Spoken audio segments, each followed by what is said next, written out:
اسمعيني يا أخي صرخة النفس الأبية، اسمعيني العز شدوى يطرب النفس الشجية، اسمعيني يا أخي صرخة النفس الأبية، اسمعيني العز شدوى يطرب النفس الشجية। হে বোন, তোমার কল্যাণকামিতায় আজ তোমার উদ্দেশ্যে কিছু কথা বলবো। বোন, কিভাবে তুমি তাকে বন্ধু বলছো যে তোমার ক্ষতি সাধনের চিন্তা করছে? কিভাবে তুমি তাকে প্রিয় মানুষ ভাবছো যে তোমার সম্ভ্রম হরণের জন্যই তোমার পিছু নিয়েছে? হে বোন, প্রেমিক নামক যেই মানুষটি তোমাকে বিবাহের আশ্বাস দিয়েছে, তার এই আশ্বাস শুনেই তুমি তার কথাকে বিশ্বাস করে ফেলো না।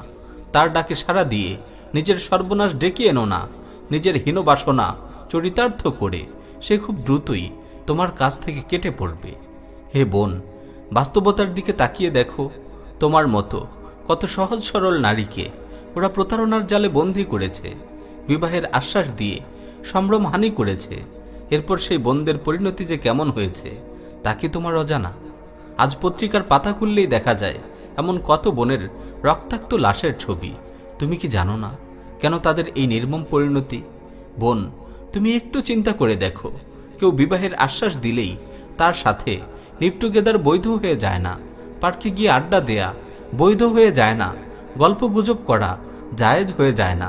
মোবাইলে কথা বলা কিংবা নেটে চ্যাট করা জায়েজ হয়ে যায় না। দেখো বোন, আজ কত বোনই নিজের মহামূল্যবান সম্পদ চরিত্রের ব্যাপারে বেখবর হয়ে পড়েছে। বয়ফ্রেন্ড আর প্রেমিক নামক সর্বনাশা ফাঁদে পা ফেলেছে। তাদের কামনা বাসনা পূরণের জন্য নিজেকে উন্মুক্ত করে দিচ্ছে। অথচ শপিং কিংবা লেনদেনের সময় সেসব বোনের কাছ থেকে কেউ যদি কৌশলে 5 টাকাও বেশি নিয়ে যেতে চায়, তখন তো তারা নির্বুদ্ধিতার পরিচয় দেয় না, ভালোভাবেই হিসাব করে থাকে।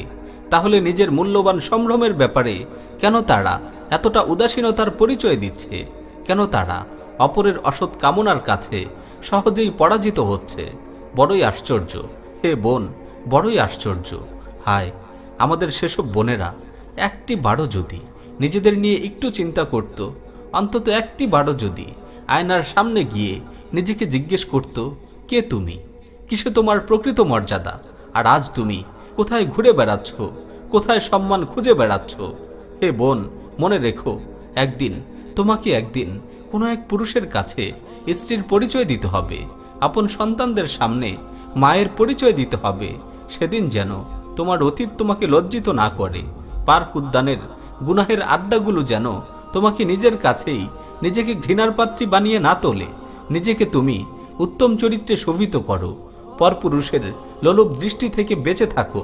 কারো প্রপোজাল পেয়ে মিষ্টি কথায় তার প্রতি মুগ্ধ হয়ে পড়ো না। বিবাহের আশ্বাস পেয়েই কারো সাথে একান্তে সময় কাটাতে যেও না। জেনে রেখো হে বোন, আজ যারা নানানভাবে তোমার মনোযোগ কাটতে চাচ্ছে, তোমার শুভাকাঙ্ক্ষী পরিচয় দিয়ে কাছে ঘেঁষতে চাচ্ছে, এমন মানুষগুলোই তো তোমার মতো কত বোনকে লাঞ্ছিত করে নিজের পথ ধরেছে, ছুরি চালিয়ে রক্তাক্ত করেছে। হে বোন, অন্তত একবার ভাবো, নিজের বর্তমান অবস্থা নিয়ে অন্তত একবার চিন্তা করো। মহান আল্লাহকে ভয় করো, দিনকে আঁকড়ে ধরো, ইসলামের পথে সুন্দর জীবন গড়ো।